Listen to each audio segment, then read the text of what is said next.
Hello and welcome to the next edition of Dissection of a Fantasy Baseball Team, the seventh best team in this league, Five Swords. Now, Five Swords is so comparable to the last team, Bear Bashers, to me it's not even funny. Why? Well, let's find out.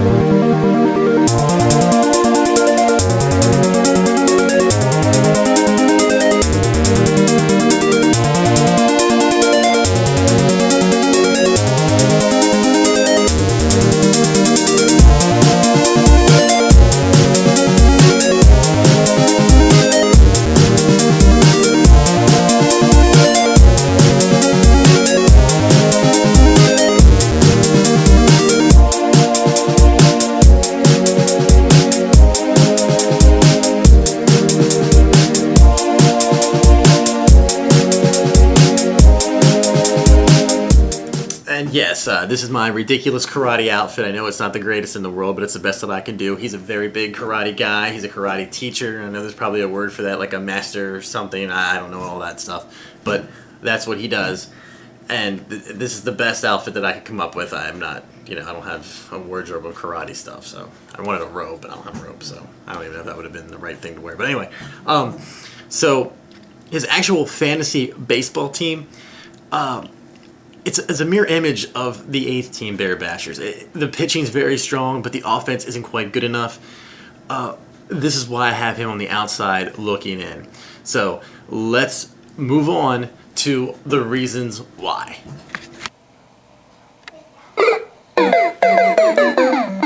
Bust. The bust is Dominic Brown. He had just around 30 home runs last year, 4 after the All-Star break. And it's easy to say, well, he only played in 44 games, and injuries were the reason. That's the easy answer there. I believe pitchers figured him out. I never was that big on him to begin with. I think he's a 20 to 25 home run guy, 250. Again, not a great fantasy option. A solid bench guy, but not a great fantasy option.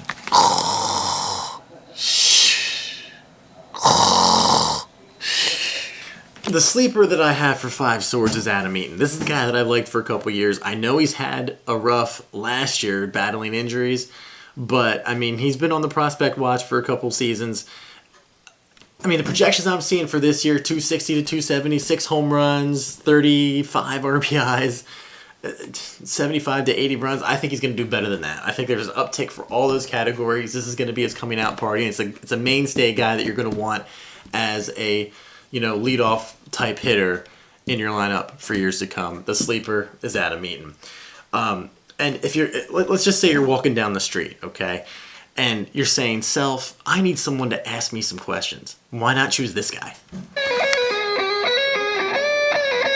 10 questions with Sean. Sean, you look like a member of the Bloods or the Crips. Which one is it? Yeah, I know. It's the best I can do. Just stick to the script. Read the questions. Fine. Number 10. What are your thoughts on the up-and-down career of Pablo Sandoval? Yes, Pablo Sandoval will give you nightmares in a keeper league. One year he's fantastic. The next year he's garbage. And the funny thing is, it's all about his weight. It's that simple. And this is a contract year, so guess what? He's skinnier again. So yes, I believe Pablo Sandoval will have a really good 2014 season. And someone will be dumb enough to overpay, and then he'll have a horrible 2015 season once he gets fat again. Number 9. Will Dave Robertson be able to replace Mariano Rivera? Well, no, nobody's ever going to place Mariano. But he is a plus closer. He's definitely above average, and he's someone you'd want as an above average closer on your fantasy team. Number 8. What do you think about the rest of Five Swords bullpen? I see a lot of question marks there. You've got Jansen from Toronto, who's going to start the season on the DL most likely. Even if he's ready to go, his velocity's down by the start of the season. I do think Rex Brothers is going to be the closer once Hawkins blows it, at least somewhere through the season. But right now, he's a serviceable holds guy, Brothers is. Poor Addison Reed. He gets traded from ballpark where you hit a lot of home runs to ballpark where you hit even more home runs. I feel bad for him. But he still doesn't strike out enough guys to be to be an above average closer. I mean, right now I would consider him a below average closer. And then Sergio Romo, yeah, his slider disappears, but his fastball's disappearing too. So it gets worse and worse each year. And he's been doing it with smoke and mirrors with that 87, 88 mile an hour fastball. So I'm not in love with his bullpen, no. Number 7, are you concerned about Cole Hamels? Yes, very, very much so. I mean, you have to look. Last year, of course, was the worst year Cole Hamels has had in a few. And now it looks like he's not pitching this year until May. Yeah, you really can't like Cole Hamels for this season. Number 6, which players do you expect a spike in this year? Mark Trumbo. I mean, I know he was in the amazing, Angel lineup last year, but boy, you put him in that ballpark, and it is just, it's a great place to hit. Ask any major leaguer loves hitting in Arizona. And yeah, I expect a spike in all of Mark Trumbo's stats. And the other guy, and this is going to sound ridiculous because I know he was a top 20 fantasy guy last year, but I think is Joey Votto. As much as, and you'll see in future reviews, I cannot stand Billy Hamilton. If they're going to try this Billy Hamilton leadoff experiment, Votto's going to get more pitches to hit because they're going to be scared to death that when the few times that Billy Hamilton is on base, they're going to be throwing a lot more fastballs. So I expect Votto to go from a top 20 to a top 10 fantasy guy this year. So I expect a spike in Votto's numbers as well. Number 5, which players do you expect a decline in this year? Yadier Molina was just out of this world last year, hitting .334 with 18 homers. I can't imagine him being that good. We sort of hurt at the end of last year, so I think he's going to take a step back. Another guy is Austin Jackson.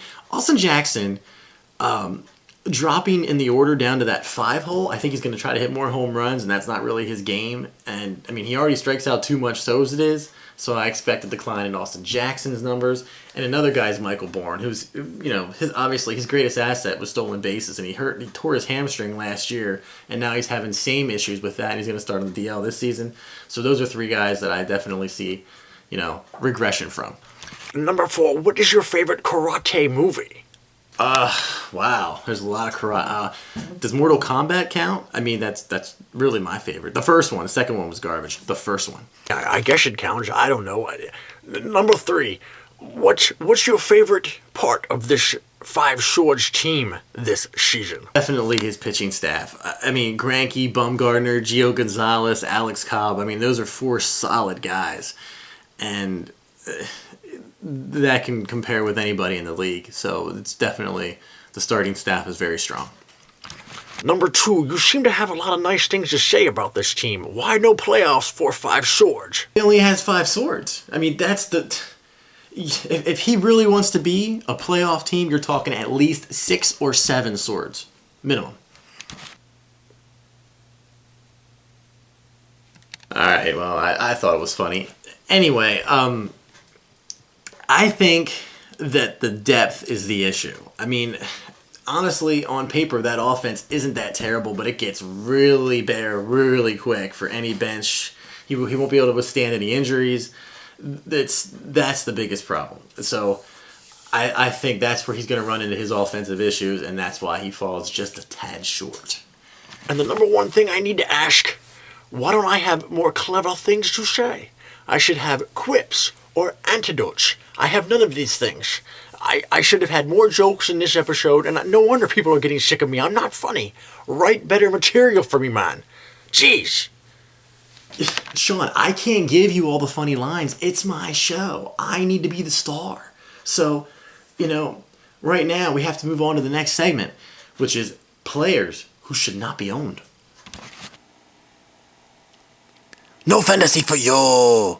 No, none. Okay, I've got 3 guys who should not be owned in a 10-team head-to-head fantasy format. Christian Yelich.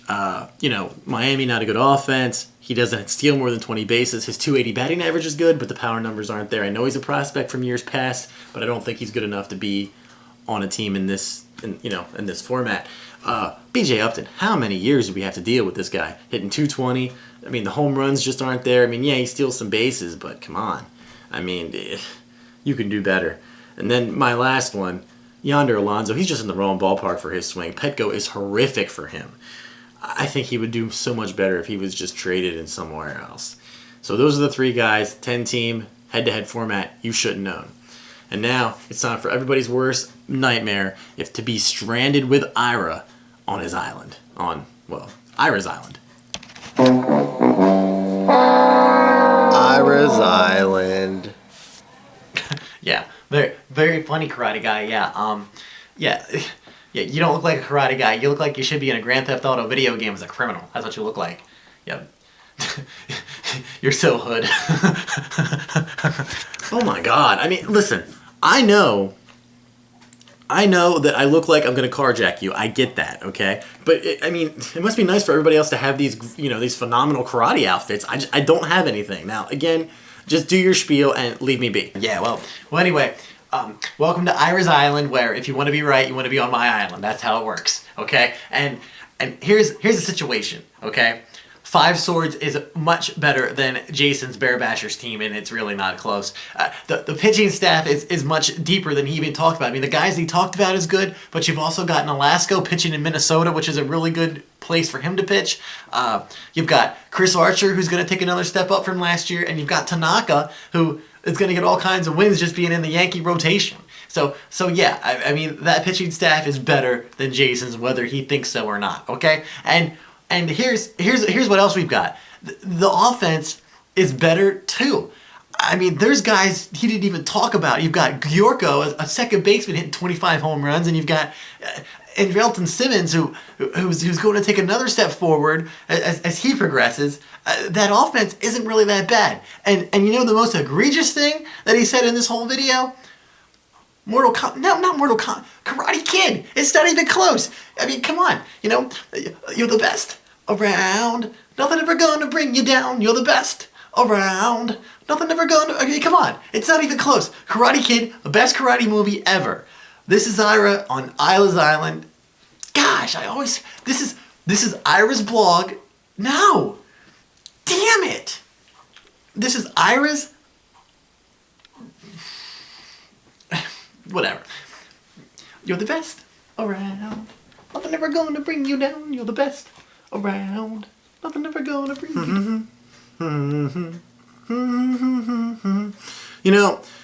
I mean, I don't completely disagree with you, Ira. I think I just have him, a notch below, just quite missing. I think he's going to be close, but I just, all I can do is, look at it objectively and say he's not as good as these other 6 teams, and that's why I don't.